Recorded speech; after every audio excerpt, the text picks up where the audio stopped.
Some viewers may find the following video disturbing. Viewer discretion is advised. Hey everyone, welcome to the discussion for Viticulture World, the cooperative expansion to Viticulture.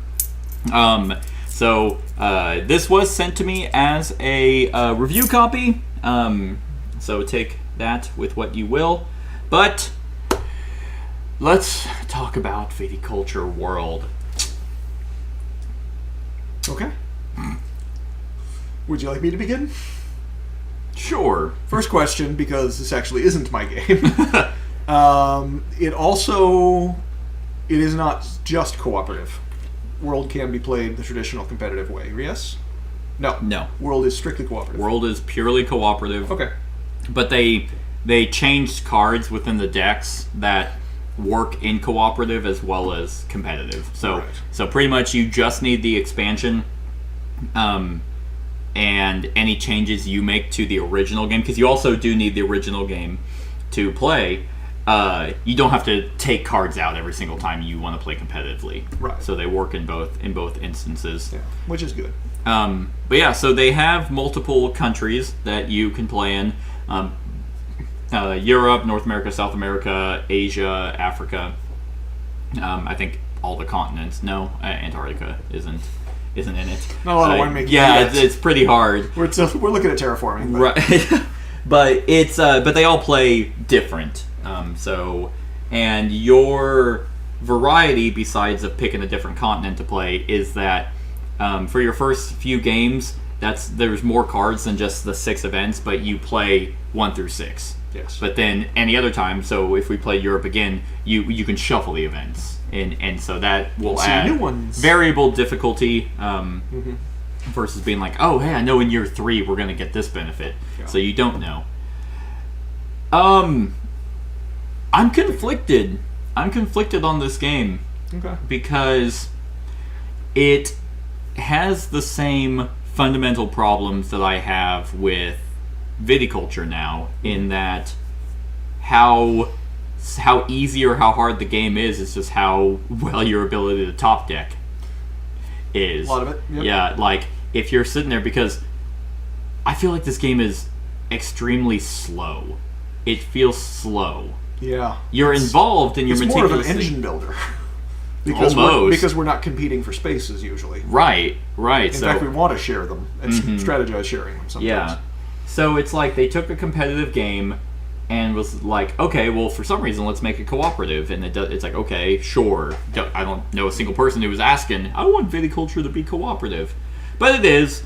But it's like, I'd rather cooperative games be like how well you can strategize around what's happening versus like, well, I sure hope, we can draw, vines that give us what we need and fill orders that we need.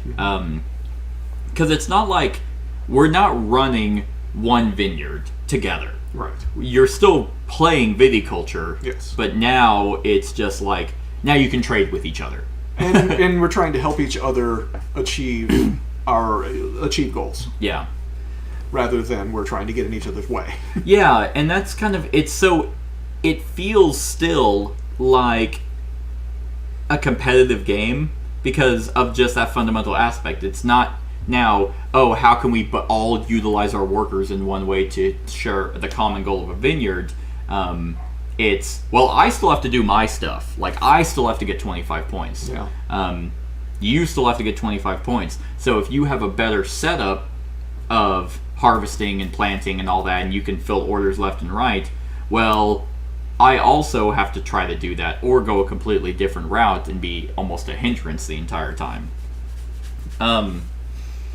I don't know. I feel like I would have liked it more if it was like, here's the vineyard board. Here's, we share one vineyard. We're running that together, instead of it just being 2 separate things. It's just so strange. Yeah. That's really what I would describe this cooperative experience as: strange. Like, I think it's challenging. In that it's not different enough from the competitive? No, in that it's, well, it that is, but it's not. See, that was my feeling, is I am really, really impressed by the idea that they could take the exact same mechanics and turn it into a cooperative with changing very little. of Right. the actual gameplay. So people who know viticulture and like viticulture, people who like cooperative games, Yeah. I think that there's almost no learning curve. There's That's almost true. no change, Yeah. and that impresses me a lot. Now, I'm not saying that is something that I like. I'm saying that it's really impressive because most competitive games that try to be cooperative, Yeah. or games that are released to be both, Yeah. generally fail at either one or sometimes both. Yeah, that's true. This to me feels like the exact same game, Mm-hmm. except they're strategized together instead of separately. Yeah, yeah. No, you're absolutely right. And I think my biggest thing is it still almost doesn't feel like it needed to be made. Like, it's just so bizarre of an expansion. Like, either nowadays games come out where they are both. Hey, there's a cooperative, there's a one versus many, there's a competitive. And it's like, I usually stay away from those games because I'm like, okay, you did all of those poorly. Often. Like, there's a solo variant. Like, it's like, nope, I'm not touching that. Yeah. And so Viticulture was always like, kind of like the quintessential worker placement game that a lot of people generally liked. Right. Even though we had our issues with it, we still rated it fairly highly. Yeah. But it's like, yeah, okay, now it's cooperative. Maybe it's just a different mindset where, and I will say, in the cooperative nature, it does feel good to play a different strategy because in the competitive mode, it's like, well, we're all kind of doing the same thing, like just in different orders. Here, I literally didn't plant a single grape. Mm-hmm. Like, there is not one grape on my vines, and I was able to get 25 points that way.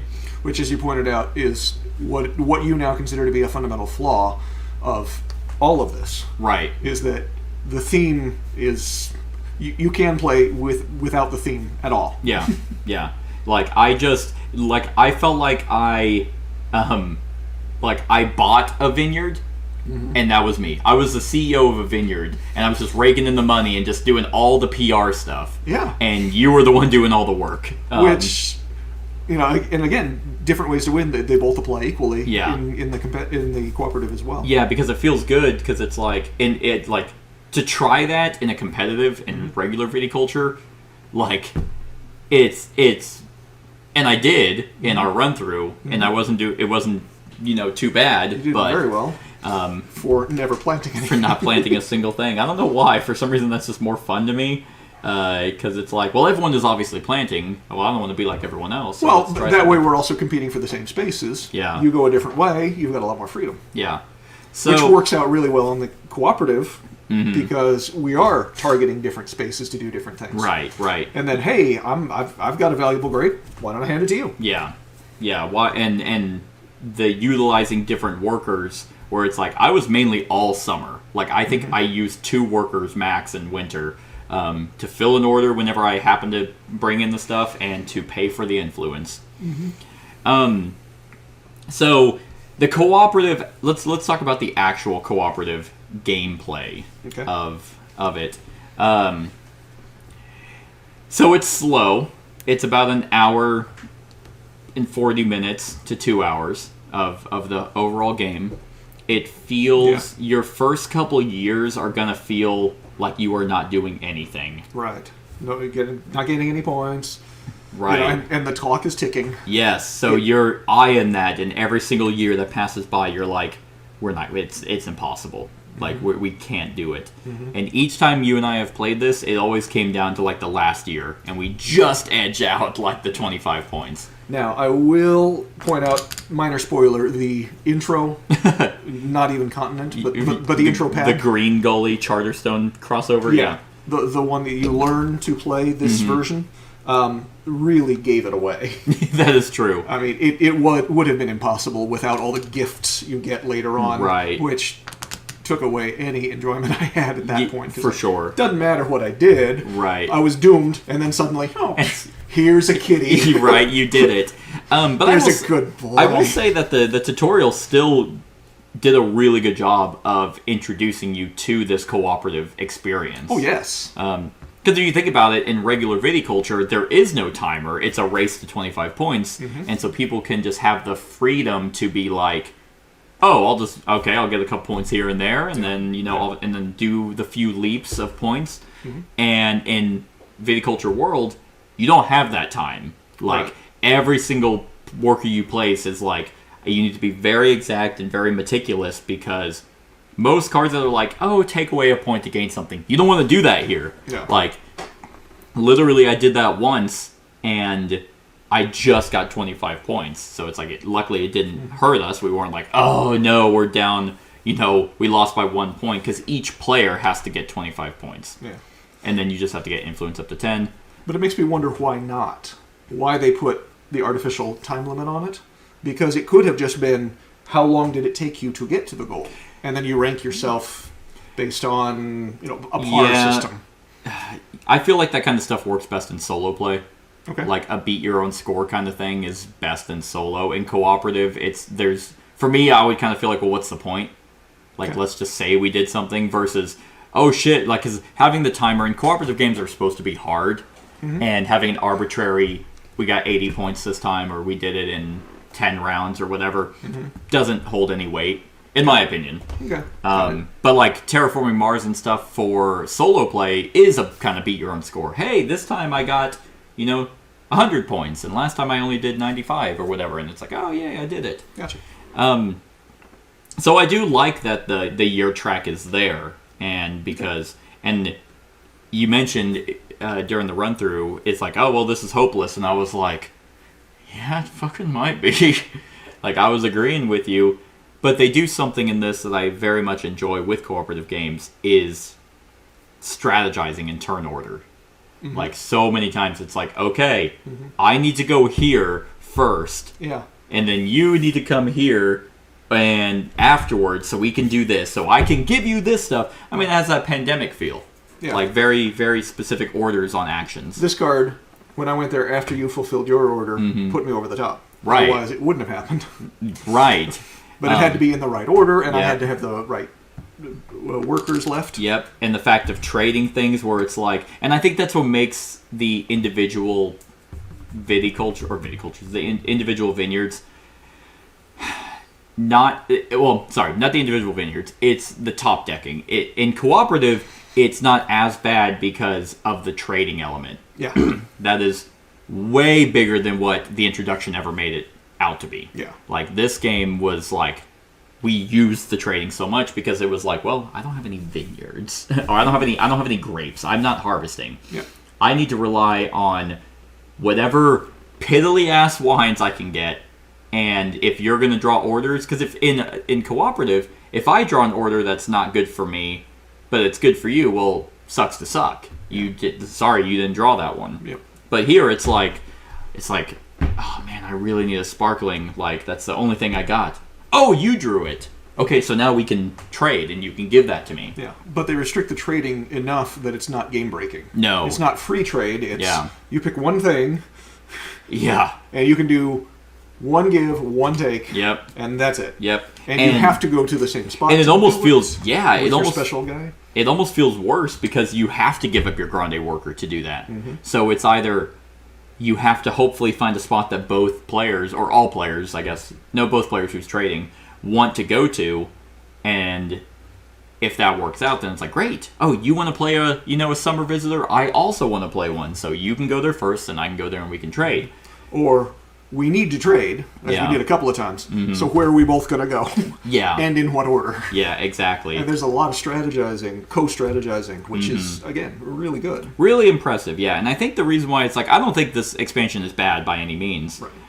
I just think it's, It feels odd. I just think it's very weird. It's an odd concept that, like you said, most people would fail at, but they were able to pull it off in some way. But there are a couple things that I don't like about it. Sure.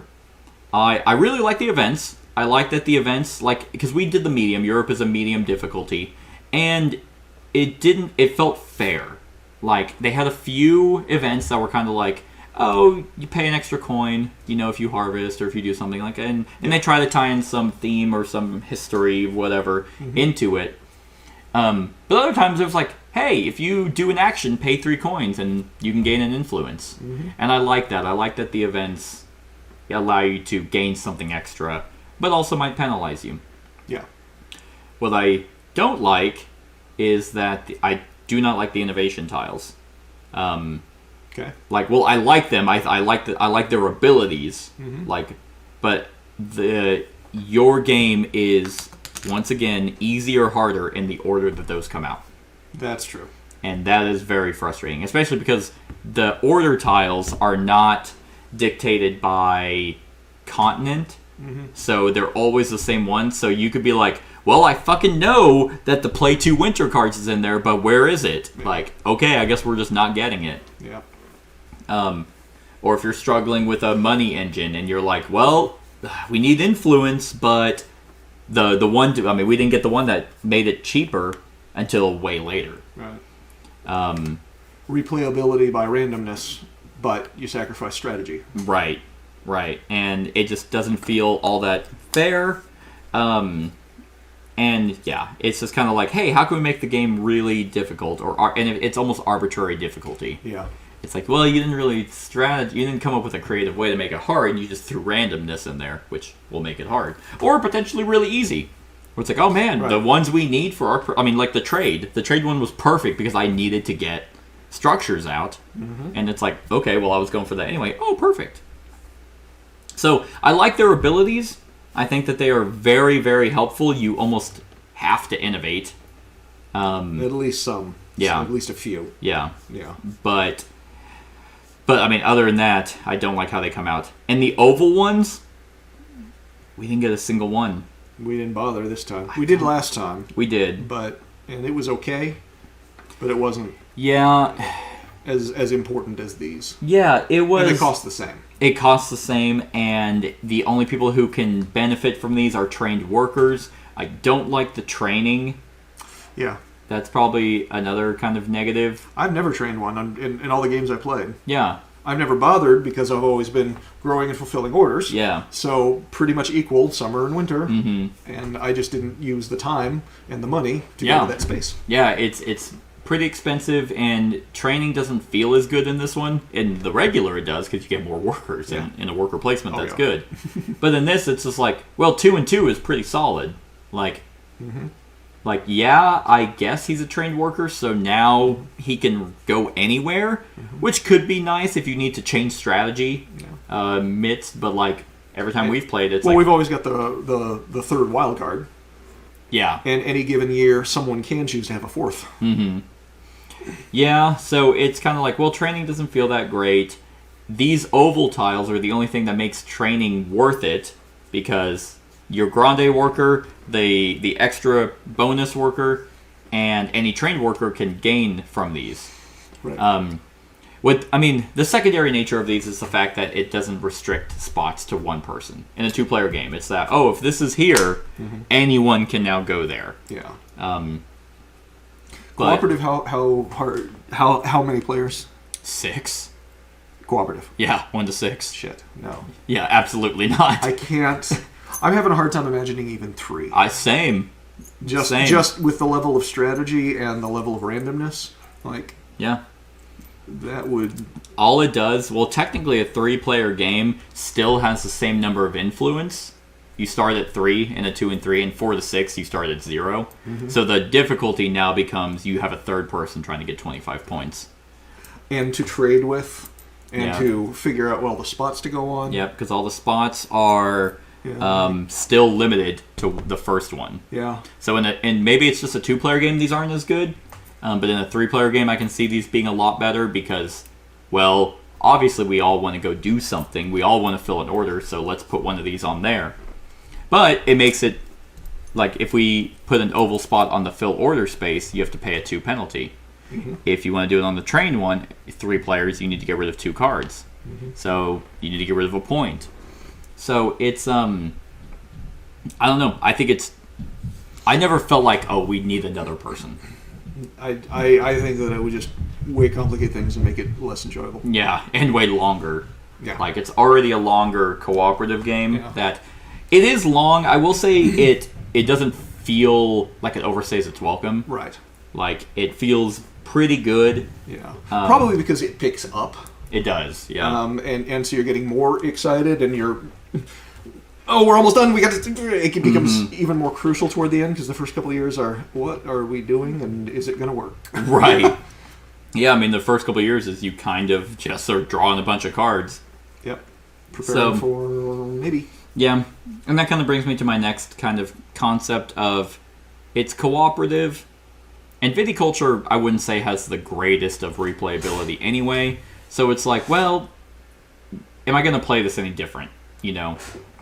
Like this strategy I probably wouldn't do a lot, but what's incentivizing you to play any differently when something has worked in a cooperative game? Just the randomness. The randomness and potentially the different continents with the event decks. Well, yeah, different difficulty levels. And different ways. Europe was about these objectives. I think that was nice. These were cool. Not impossible to do. You can gain points or if you need money, and that's another way to gain influence if you get both. Mm-hmm.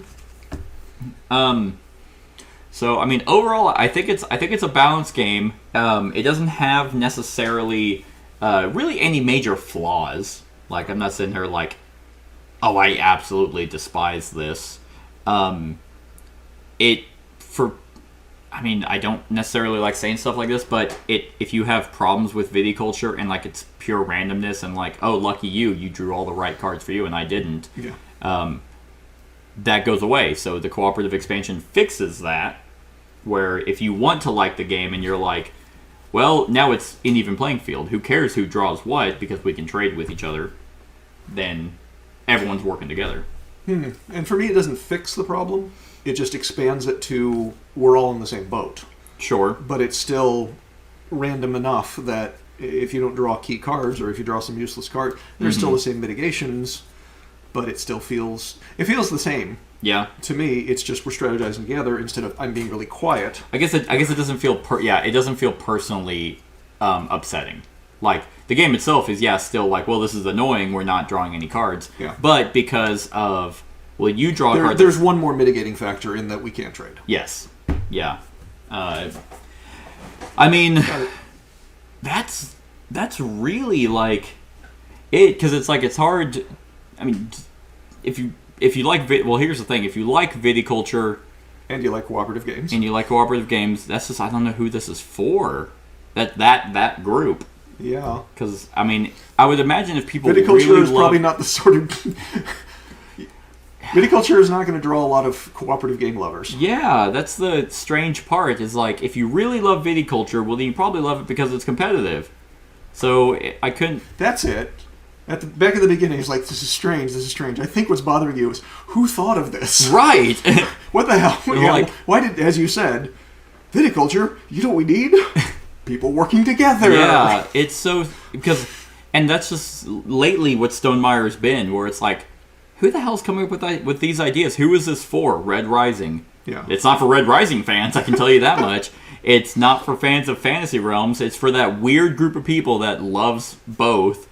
Viticulture, the cooperative expansion, I think it's a really good cooperative game. Mm-hmm. It has a really good flow, has a good build-up, tight timer where you're like, man, are we gonna do it? And you just make it, and you're like, awesome. Because like in every game we've played, it has come down to like, I don't think we're gonna do it.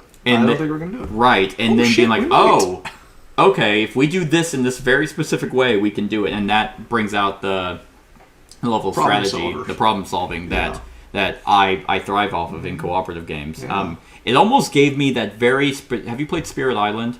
Yes, I don't remember it very well. Okay. That is probably my favorite cooperative game. Okay. Because every single round is... You need to do this in this order. That'll allow me to do... Well, not you. If you do that, then I can do this. That's going to do this. And just so many, like, step-by-step things... Mm-hmm. With a little element of randomness to kind of throw a wrench in things. Yeah. But you're constantly problem solving. And this cooperative expansion did bring that out. Yeah. Or like you said, Pandemic. Pandemic has it. Any of the more complex cooperatives. Yeah. So, but then it's like, like no one was asking for a furry Libertalia remake. No one was asking for Red Rising. And no one was asking for a cooperative expansion to Viticulture. I feel like the only reason I think no, because even a friend of mine, because he was kind of excited because he's a solo gamer. But I'm like, well, Viticulture has a solo variant. Yeah. So it's like, just play that. Does Stonemaier have any other cooperatives? I can't think of any, but I don't know all of them. They might have cooperative modes, but no fundamentally cooperative games. Oh man, do they not? Wingspan? No. Nope. Wingspan, Euphoria, Scythe. Man, they might not. I'm trying to think of that rolling right. The Stonemaier jerk-off game. Between two castles. Between two castles is kind of, yeah.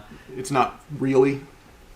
No, not really. It's working together to make me win. Pretty much, yeah. Between two castles, Mad King Ludwig. Between two cities, Charterstone. Nope. Euphoria. That's competitive. Libertalia. Pendulum. Red Rising. Rolling Realms. Scythe. Tapestry. Viticulture. No. Okay. Wingspan. No, they do not have a single cooperative game. So maybe that's where the inspiration came from. That's impressive. I have never thought of that. Like, maybe somebody said, "Hey, you don't have any cooperatives." And I went, well, which of my games can I make cooperative? Or which one has been popular enough that I can get away with risking it? Yeah, that would probably be it. Viticulture. I mean, out of all the games I just named, Viticulture is probably the better themed one to go into a cooperative probably nature. The more universally loved.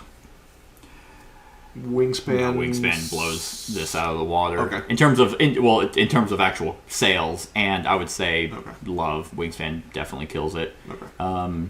But this one was one of their very early ones, and probably put them on the market. Oh yeah. And Stonemaier always makes. We even like the new Libertalia remake. It's really good, and like I kept it, but no one was asking for it. Everyone was pissed off when the art was released. So, yeah, this is an expansion that exists. I can say I do recommend it. Like, it's good enough to be like, you know what? I feel like doing wine, and I don't feel like, getting screwed. I don't feel like getting screwed about randomness, and I don't feel like playing Vinos. So let's do Viticulture World. And it's another thing Stonemaier makes. And it's just kind of there. Yeah, I'm definitely in a... I'll absolutely play it again. Yeah. But I know... Hey, you know what we should do right now? Right. Out of all the cooperative games, like, no one's popping Viticulture out. Like... Not yet. Yeah, because I guess they don't have it. Let it hit the market and then... Here's my prediction. I think that this is it's going to sell probably relatively well because it's Viticulture and people are like not watching enticed. Well, yeah, they're not watching a lot of people's reviews because they're not being made, but they're enticed by the idea. I think it will die. I think people will be like, that was fucking weird, like, or yeah, it's pretty good, but. In a market where cooperative games are thriving and there's just this, it's niche. It is very niche, yeah.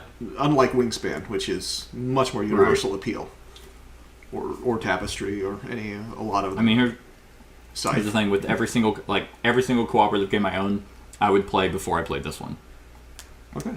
Like, which isn't to say it's bad. It's just that I don't want to play Viticulture as a cooperative game. It's like it's an expansion. Yeah. Does it work? Absolutely. Does it do the cooperative nature really well? Absolutely. Is it impressive that they took a competitive game, purely competitive, made it cooperative, and it's their first foray into the cooperative genre? It's really good. Respect. Yeah, that's so. But love. Yeah, like I just can't see myself breaking this out to play cooperatively. Okay. That's why it's weird. It's polarizing in the sense that it's good, and I would recommend it if someone were to ask me my thoughts on it. But if they're like, "Oh, well, do you want to play it?" Not really. Like, let me explain, and then I'll walk away. Right? Yeah, I'll teach you guys how to play it. Here's the rule book. Like, here's your nothing rule book. That's the whole rule book? This is the whole rule book. Okay. Yep. And it barely, I mean, granted, because it is viticulture, so Oh, yeah. to play this, you have to understand. And that could be very annoying for some people. Yeah, that's true. You can't really play this until you have played viticulture. Yeah. So you would have to grab the Mechanics of the viticulture strategies. rule book, understand that, and then read this. So for graduates of viticulture Yeah. and lovers of viticulture, Yeah. who like also, but again, competitive game. Suddenly, let's try it cooperative and see what happens. It's going to be more niche than they're projecting. I think yeah. I agree with you. Yeah. So, and that's even another thing. So the rulebook for the expansion is very, very thin and no clarification, no nothing. So, because trading isn't a thing in regular viticulture. So the one we had where it's like, can you give me a higher level than my sellers can hold? I mean, I see why it should be no, but that's no different than a specialist giving me something I can't technically have. So, based off the trading rules as written, it says any value wine. Depending on how special the specialist is. Yeah. The difference for me in that was that the specialist is a single unique card. Yeah. If you happen to get it, you can use it. Right. This trading is something you can universally do. Right. That's why I was thinking it would be kind of broken if we could But that's the one thing you can give. skirt the rules Yeah. consistently. But technically, as written, it says any value wine. You Yeah. trade any value wine. Okay. That's if fine. it said, because making wine makes sense. Like, hey, I They could have make, easily added, recipient must yeah, be like able to house within house the cellar, guest. yeah, within housing or within cellar, whatever. Or it could be devalued to something they can hold. Yeah. Yeah, but because stuff like that is not explained in here, it's a subpar rulebook. And yeah, obviously you need the It literally says viticulture is required to play. Most expansions are. Yeah. So, but it is annoying that if someone wants to try cooperatively, most of the time they don't have to read the previous game's rulebook. So you have to read that. And I would even say you couldn't even read the viticulture rulebook and then play this. You would probably have to play viticulture to understand how it works. And then you It would can jump help a into hell of this. a lot. So this is definitely made for people who already have viticulture and that's what their rulebook is Yeah. like. Oh, Luckily, there's a lot of them. yeah. And there's a lot of people who still enjoy playing it. Yep. And if you have everything for viticulture, it's all they don't have to. You don't change anything. Like you want structures, boom, you can have them. Flip the board, you don't have to have structures. You can add the mom paw cards. The only thing that they don't have in the expansion is the stars, like the weird area control Yeah, stuff. the Tuscany. Yeah, the Tuscany map. That's not in here, but it's just as simple as you being like, Yeah. oh, well, I literally can't move a star, so give me a new one. Yeah, I didn't really like that Yeah, it was whatever. part of the other one. Yeah. Anyway. So, Yep. very strange. Very strange. I'm curious to see where it is in, like, a few years from now. Yeah. Hope it works. Not holding my breath. Yeah, it's not off to a great start in the eyes of the public, so, who knows? Who knows what happens? But yeah, I think that's it. I think that's all I got. On a scale of 1 to 10, what would you give Viticulture World?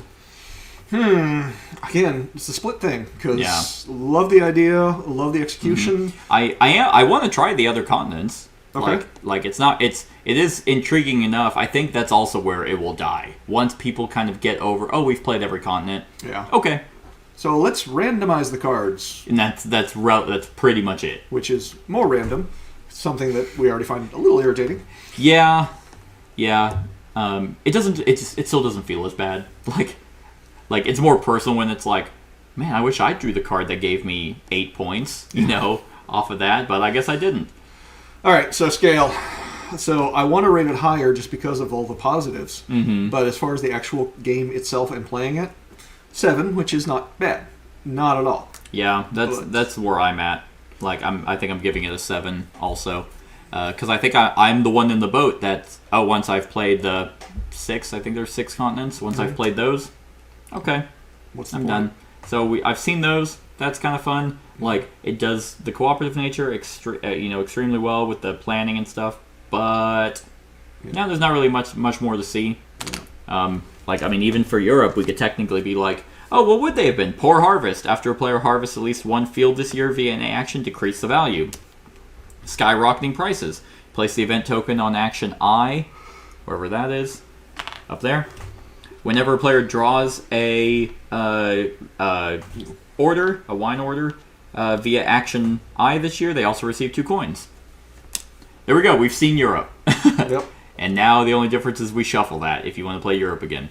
Obviously, there were a bunch more orders, so it's that in a different order, and whatever your objectives might be. Have 2 or more wines in your large cellar. Have at least 10 value among all your planted vines. So that's kind of have at least. Oh, wait, this would have been great for me. Have at least 15 coins. Maybe it's not so much the events that are different, but that in tandem with objectives or special powers or whatever it might be. But they're still just minor variants of the same game. Yeah. Yeah, so I'm still going to give it a 7. I think it's definitely worth checking out and giving a shot. But yeah. All right. You got anything else? Nope. All right. That is our thoughts on Viticulture World. Let us know what you think of the expansion in the comments below. Other than that, like, comment, share, and subscribe, and have a wonderful whatever time of day it is for you.